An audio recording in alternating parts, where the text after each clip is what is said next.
ذرا ان کی بات سنیے کیا فرما رہے ہیں۔ کبھی صحابہ کرام نے اپنے آپ کو اہل بیت کے مقابلے پہ دیکھا نہیں، میرا چیلنج ہے۔ یہ جب یہ کمپیریزن کرانا شروع کرتے ہیں نا، فلانے دا پہلا نمبر، فلانے دا چوتھا نمبر، فلانے دا تیسرا، یہ آپ نمبرنگ ضرور لگائیں، اہل بیت کو سائڈ پہ کریں۔ میں محمد بن حنفیہ حضرت علی رضی اللہ تعالیٰ عنہ سے پوچھتے ہیں کہ لوگوں میں افضل کون ہے؟ حضرت علی رضی اللہ تعالیٰ عنہ فرماتے ہیں کہ ابو بکر رضی اللہ تعالیٰ عنہ۔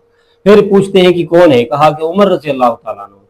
محمد بن حنفیہ کہتے ہیں کہ مجھے ڈر ہوا اس بات کا کہ ابھی تیسری مرتبہ نام لوں گا تو عثمان کا نام نہ لیں، تو اس لیے میں نے فوراً ہی کہا کہ آپ حضرت علی رضی اللہ تعالیٰ عنہ فرمایا کہ میں تو عام مسلمانوں میں ایک مسلمان ہوں۔ تو یہ حضرت علی رضی اللہ تعالیٰ عنہ کی عاجزی تھی۔ محمد بن حنفیہ کو ڈر کس بات کا تھا؟ وہ اس بات کو جانتے تھے کہ حضرت علی رضی اللہ تعالیٰ عنہ سے عثمان غنی افضل ہے، اور علی رضی اللہ تعالیٰ عنہ عثمان غنی کو آپ سے افضل سمجھتے ہیں۔ تو یہ تو ان کے اپنے بیٹے مان رہے ہیں، محمد بن حنفیہ مان رہے ہیں کہ مجھے ڈر ہوا، خوف ہوا، اب کی بار اگر نام لوں گا تو عثمان کا نام نہ لے۔ تو محمد بن حنفیہ جانتے تھے کہ حضرت عثمان غنی کو حضرت علی اپنے آپ سے افضل سمجھتے ہیں۔ اب اگر کوئی محمد بن حنفیہ سے پوچھے کہ علی افضل ہیں رضی اللہ تعالیٰ عنہ، یا ابو بکر افضل ہیں، یا عمر افضل ہیں، کون افضل ہیں، تو کیا وہ جواب میں یہ کہیں گے کہ حضرت علی افضل ہے؟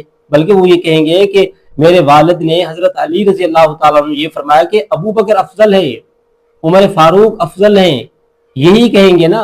یہ تو نہیں کہیں گے علی افضل ہے ابو بکر اور عمر رضی اللہ تعالیٰ عنہ سے، نہیں۔ انسان ڈرتا کیوں ہے، خوف کیوں ہوتا ہے اس کو؟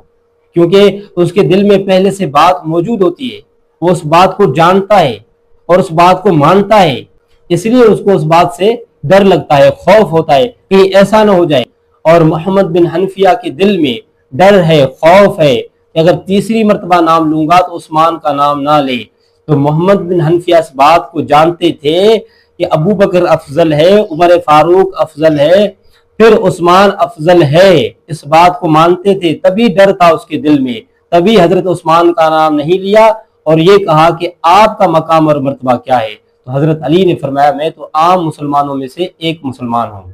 ایک گروہ تو یہ کہتا ہے کہ حضرت علی رضی اللہ تعالیٰ عنہ تمام صحابہ سے افضل ہے، اور ایک گروہ یہ کہتا ہے کہ حضرت علی رضی اللہ تعالیٰ عنہ نبی علیہ السلام کے علاوہ تمام انبیاء سے افضل ہے۔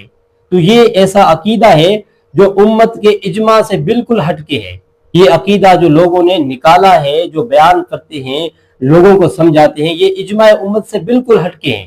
لوگ حضرت علی رضی اللہ تعالیٰ عنہ کے فرمان کو نہیں مانتے، حضرت علی رضی اللہ تعالیٰ عنہ نے جو تعلیم دی ہے اس کو نہیں مانتے ہیں، جبکہ حضرت علی خود کہہ رہے ہیں کہ حضرت ابو بکر افضل ہے، عمر فاروق افضل ہے، اس کے باوجود بھی کہتے ہیں کہ نہیں حضرت علی رضی اللہ تعالیٰ عنہ تمام سے افضل ہے۔